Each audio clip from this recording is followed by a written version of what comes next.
Welcome everyone, Christine here with a discussion about Total War Warhammer 3, the Old World mod. And in this particular video, I want to talk about how this mod, which is in an early beta at this current stage, does an amazing job with Karak 8 Peaks to make it actually a war between the three legendary lords that should be involved in the war, something that Warhammer 1, 2, and 3 never did. So, lore-wise, the War of Karak 8 Peaks is a war between Queek, Skarsnik, and Belegar. And it was a kind of stalemate for a long period of time. Basically, what ended up happening is that the Skaven drove off King Lun out of Karak 8 Peaks, took it over, and Clan Moors got to keep it. Then came in Skarsnik, which ended up fighting a continuous war against the Skaven. And then eventually, Belegar came in to take Karak 8 Peaks or to secure a foothold on the upper levels of Karak 8 Peaks with the help of Foreground. And this is what this mod achieves. It creates the war in Karak 8 Peaks as it really should have been in the Warhammer games for a very long time. In fact, it has been a very long disappointment of mine as someone who has read quite a bit about these characters, about the lore behind them, that we never got to see something like this. See, one of the things that Total War Warhammer should be focused on is recreating these kind of events that did happen in the lore. And this is a part where Creative Assembly has generally faltered with their sandbox approach. And if they have a campaign or if they have a DLC focused on characters, they don't necessarily do a great job with that. To be fair, there have been DLCs where they have had the character focus where that worked out for the best, like the Twist and Twilight or the Silence and Fury. The rivalries there, even if they didn't happen in the lore. But the War of Karak 8 Peaks is one of the more important events in the lore. Or not necessarily important for the fate of the world, but it is certainly an event that has been written a lot about. Who ended up winning? Well, Clan Moors ended up winning. Basically, they made the deal with Skarsnik, wiped out Belegar. Belegar made some mistakes. And then the Greenskins and Skaven ended up fighting each other. And ultimately, Skarsnik, well, got depressed after his squig got killed. The Skaven ended up winning the war during the course of the end times. Now, here's what the modders did so brilliantly with the Old World mod. Belegar starts over here next to Valeasaro. His capital is at Grim's Peak, which is a bit of an awkward situation, to be quite honest, with Belegar. I think it would be better for him to start with Valeasaro. But an important thing is that Belegar starts a war with ogres that control the West Gate. So naturally the AI and you as the player will be drawn into Karak 8 Peaks, both the AI and the player. This will always happen since it's a minor faction, the Rock Skulls as they're called. Belegar's AI will always wipe them out. Skarsnik starts in control of the minor settlement over here in the Silver Tarn, and he's at war with Skaven over here that do control much of Karak 8 Peaks. So they're controlling the wall, they're controlling the capital here, I believe. Regardless, Skarsnik will fight the Skaven, a minor Skaven faction that is controlling a lot of Karak 8 Peaks, and so he will naturally be drawn to take both the Silver Tarn and the wall. Now, as for Queek, and it is a bit of an unfortunate event what ended up happening over here, but Queek starts in the Black Iron Mine. He starts a war with Karak Azul. Khazador is over here, and he will be able to take Karak Azul in about 2 turns. Now, Karak Azul crucially controls most of Iron Peak, but also Karak Nar, which is part of Karak 8 Peak. So, Queek, Skarsnik, and Belegar will all end up in this cesspool that is Karak 8 Peaks, and they'll end up fighting each other. And all of these legendary lords are incredibly powerful legendary lords. I think one of the things Belegar could certainly benefit from is if he could get rid of the upkeep downside by just capturing Yar, because lore-wise this is as far as he got pretty much. He never, like, his objective to fulfill his oath is to basically to capture Skarsnik's capital, by that point, by the point you've done that, the war is over. You kind of need the benefit beforehand. Well, not really, because you can wipe the floor with Skarsnik with your really powerful heroes and units as the dwarves. But it's not necessarily going to be an easy feat, because Skarsnik will have a lot of time to build up. He will start with the ability of recruiting nasty skulkers. Queek will have the ability of getting a lot of chieftains very quickly, and crucially, with the Iron Peaks having 3 settlements that are controlled by Karak, or 2 settlements by Karak, 1 by Queek, he will end up with a pretty powerful economy, because Skaven do need a lot of regions in a province to really make that work. Though he does have a problem with Gorst over here in the south. By the way, there's a bunch of minor Skaven factions. There's 4 Skaven factions close to each other over here. That is unprecedented in the Warhammer games, because typically Skaven, like when you're dealing with Skaven, it's 1 or 2 clans, maybe 3 in some really extreme situations like with Skrolk, but very, very rare. 4 Skaven clans, yes, even if it's Gorst, even if there's greenskins over here, and yes, Drazov, I think Drazov might be the true winner of Karak Peaks. Even with all of that, having this concentration of Skaven does certainly create a nightmare situation where, yeah, sure, they can be wiped out very quickly by Skarsnik, by Gorst, but imagine if they were to unite. Oh, imagine a flood of rats.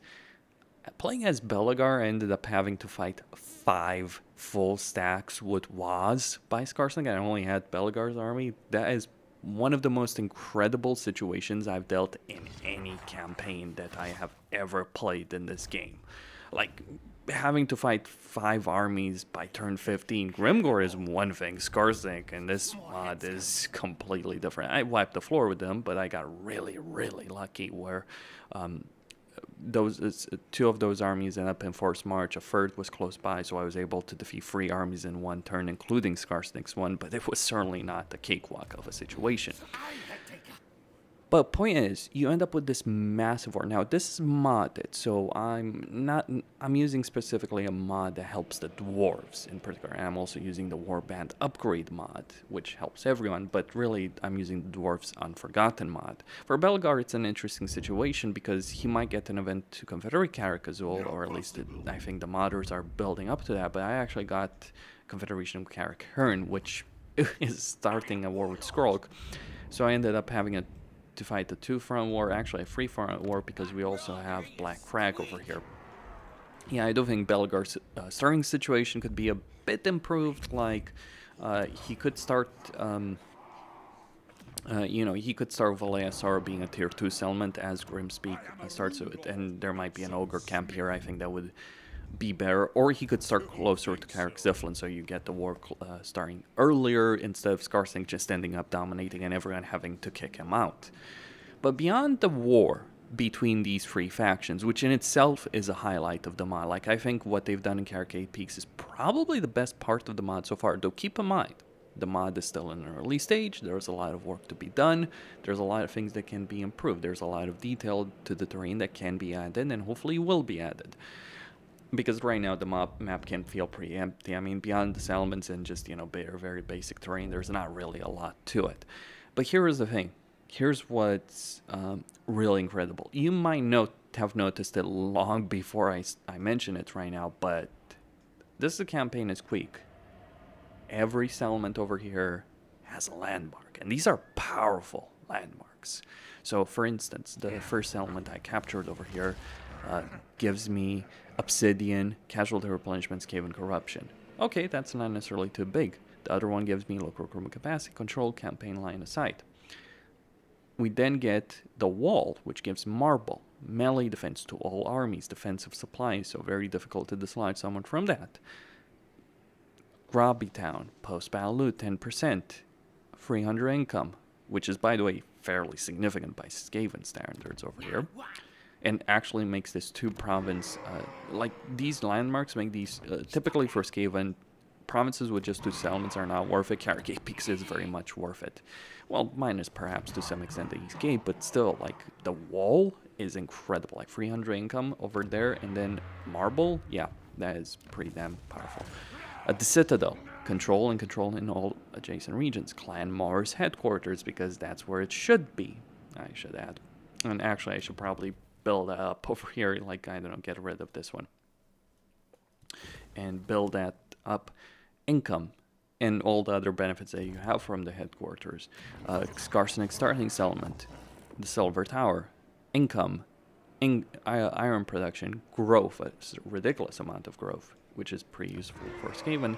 And then the Westgate, which gives you the ransacked Dwarven Vaults for income, diplomatic relations, income from sacking and looting settlements, and the Pillar City Hub for more income, casualty replenishment, campaign movement range for armies in this region, and growth to all provinces. And finally, the Flynn, we get Lord Recruit rank, weapon strength, and food. Basically, they have made the Karak Peaks not only an incredible slugfest between these three major factions, but on top of that, they've made it very much worth it to engage in this, because you will not get any other benefits that come even close to the kind of benefits you're going to get from Karak Peaks. On top of that, Karak Peaks is incredibly defensible, because no arm, like, outside maybe, you know, a couple of settlements, but typically speaking, you can't use the underway to get inside here. Maybe this one I haven't tried yet. Well, I did. Sorry. This one, with the exception of this settlement, in order to enter Karak Peaks, you need to go for the gates. And the 2 gates. So that means that once you hold it, whoever owns Karak Peaks becomes Lord of the Badlands, basically. No one else will be able to dislodge them. No one else will be able to come even close to dislodging them. So over here, sure, I'm about to wipe out Skarsnik, but then I got a deal with Belegar, which is certainly not going to be an easy fight. Maybe he'll help me out against my Skarsnik issue. But it is an incredible situation. It is an incredible map, and it feels very rewarding to play a campaign over here. Even a campaign where you may not, well, you do have victory conditions. They actually added in the mod, like, very much work in progress. And it is incredible what they have achieved in this mod so far, and how quickly they updated it. Like, Drazov had the problem in the very first version of this mod, where he didn't have, you know, the high-powered assembly drill and a Black Fortress as starting situation, which is a major downside for him, by the way. Now he does, which will make him substantially stronger than he already was. Improvements can be made, but I am in love with this map. Like, just, like, I would play a campaign as Skarsnik, who I detest as a Legendary Lord, just because of the fun factor here. And what's pretty crazy with Skarsnik, by the way, like, you end up with, like, Belegar, Queek, and Skarsnik all have the potential, or Belegar and Queek have the potential to become really powerful Legendary Lords. But the crazy thing is, like, Skarsnik can become one of the most powerful Legendary Lords in the game, flat out. With all those landmarks in this kind of position, yeah, good luck dislodging whoever ends up winning this war. Like, if it's just an AI war, assuming anyone even wins it, because it's a freeway war that's not gonna... we're not going to end very easily. Well, potentially, you know, Gorse comes in, wipes out Queek ends up losing, so Skarsnik may wipe out Belegar, or Belegar may wipe the floor with Skarsnik. That could very well happen. But right now, it is an incredible experience to play through this, to see this, and finally, after such a very long period of time, we have Karak Peaks in Total War Warhammer, as it should have been in a lot of ways. I'm not saying this is perfect. There are obviously ways this could be improved, but this is something Raid of Assembly should have done a very, very long time ago, even in Warhammer 1. Kostin, signing out. Don't forget to subscribe, like, and enable notifications, and stay tuned for more.